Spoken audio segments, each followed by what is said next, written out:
Oke, jadi gitu ya. Kalau misal kita sudah bisa membuat tabel distribusi frekuensi, ya, seperti ini, berarti kita juga akan mudah ketika kita membuat histogram. Dan ketika kita sudah bisa membuat histogram, kita juga mudah membuat poligon gitu. Tinggal bikin titik-titiknya di tengah, hubungkan garis-garisnya, ya, hubungkan garis-garisnya kayak gini. Jadilah poligon gitu ya. Oke, ingat kita harus nanti kalau misal ada soal yang berkaitan dengan pembuatan tabel distribusi frekuensi, tinggal putar ulang video, lihat caranya, yaitu menentukan jangkauan, banyak kelas, panjang kelas, interval kelas, lalu bisa dibuat tabel distribusi frekuensinya. Oke. Kita lanjut ke contoh soal berikutnya, yaitu masih sama seputar tabel distribusi frekuensi. Yang pertama di sini ada sebuah ini jawabannya ya, tapi coba kita tutup dulu jawabannya. Oke. Nah, di sini ada sebuah tabel, bukan tabel ya, diagram. Diagram inilah disebut dengan histogram. Disajikan sebuah histogram seperti ini, di mana histogram ini menunjukkan nilai ulangan matematika siswa kelas 12 ya. Yang pertama, sajikan data tersebut dalam bentuk tabel distribusi frekuensi. Jadi diketahui diagram seperti ini berbentuk histogram. Dari sini kita disuruh menentukan membuat tabel distribusi frekuensi.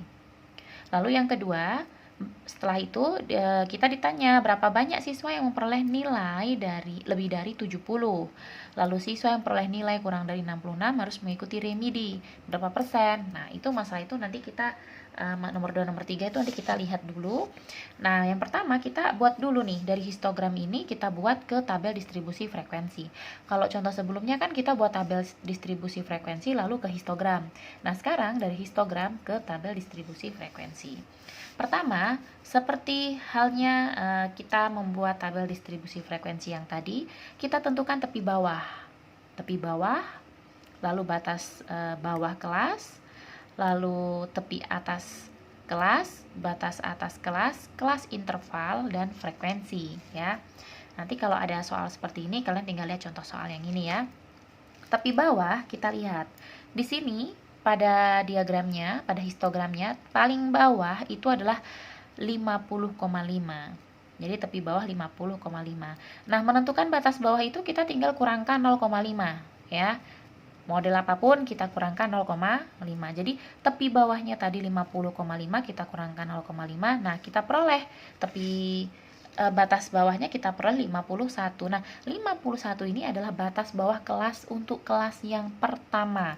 Jadi ini nanti untuk kelas yang pertama, kelas kedua, kelas ketiga, keempat, kelima, dan keenam. Ada 6 kelas sesuai dengan histogramnya.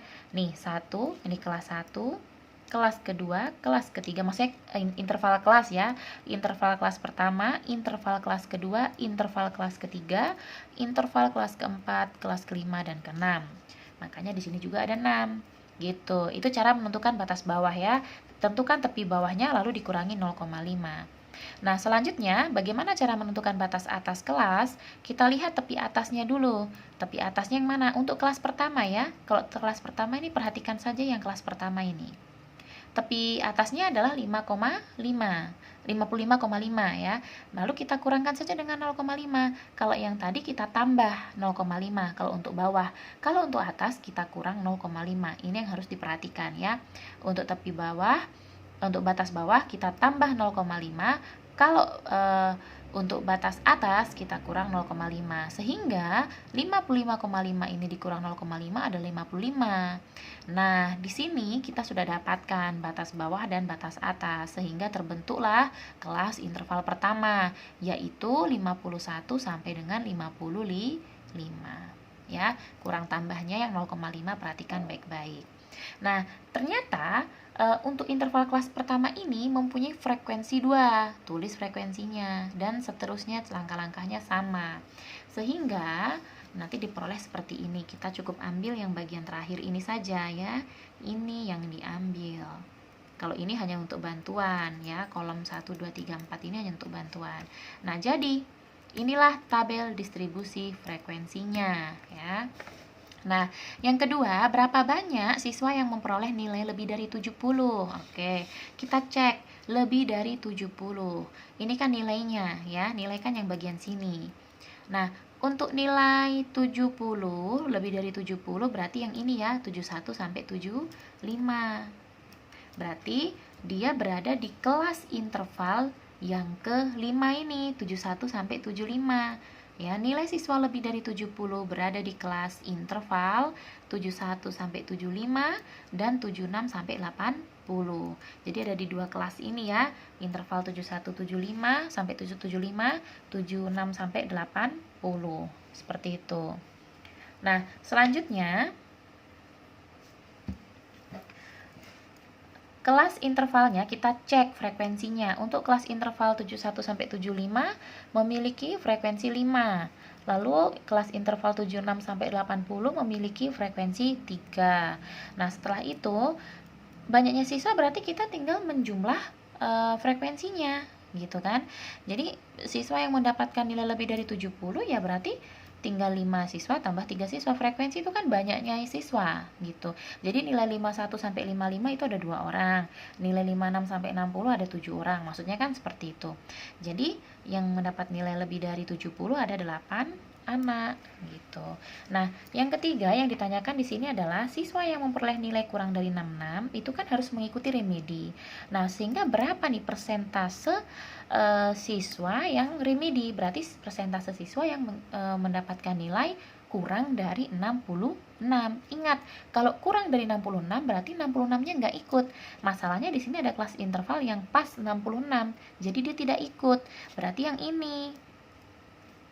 Iya kan? Kelas interval yang 51 sampai 55, 56 sampai 60 dan 61 sampai 65. Yang 66 sampai 70 tidak ikut gitu. Nah, ini sudah dituliskan. Nilai siswa kurang dari 66 berada di kelas interval 51 sampai 55, 56 sampai 60 dan 61 sampai 65. Kita tinggal cek frekuensinya. Oh, 51 sampai 55 frekuensinya 2, 56 sampai 60 frekuensinya 7 dan seterusnya. Sehingga banyaknya siswa 16. Tapi dia tanya persentase. Berarti 16 kita bagikan dengan banyaknya siswa yaitu 32. Tahu dari mana? Tadi jumlah frekuensi itu adalah banyaknya siswa. Jadi 32 dikali 100%. Sehingga mendapatkan hasil 50%. Jadi persentase siswa yang mengikuti remedi itu 50%. Gitu. Kalau mau ditanya lagi persentase siswa yang nilainya di atas 70, ya tadi ini di atas 70. 8 anak berarti 8/32 kali dengan 100%. Seperti itu caranya ya. Kurang lebih nanti mendapatkan soal-soal seperti ini, jadi tinggal dicek contoh-contoh soalnya ya. Nah, sekarang di sini ada beberapa soal ya, kerjakan soal-soalnya seperti biasa ya.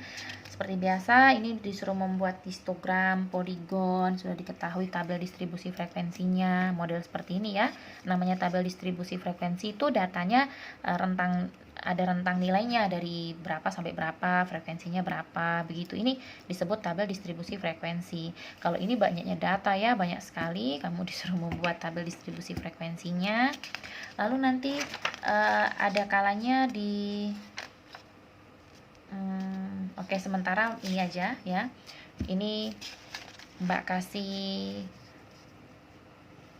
4 soal ya, 4 soal tapi ya lumayan banyak. Jadi les kali ini yang pertama ini hanya memastikan bahwa kalian itu bisa membuat tabel distribusi frekuensi, lalu bisa membuat histogram, poligon seperti itu ya.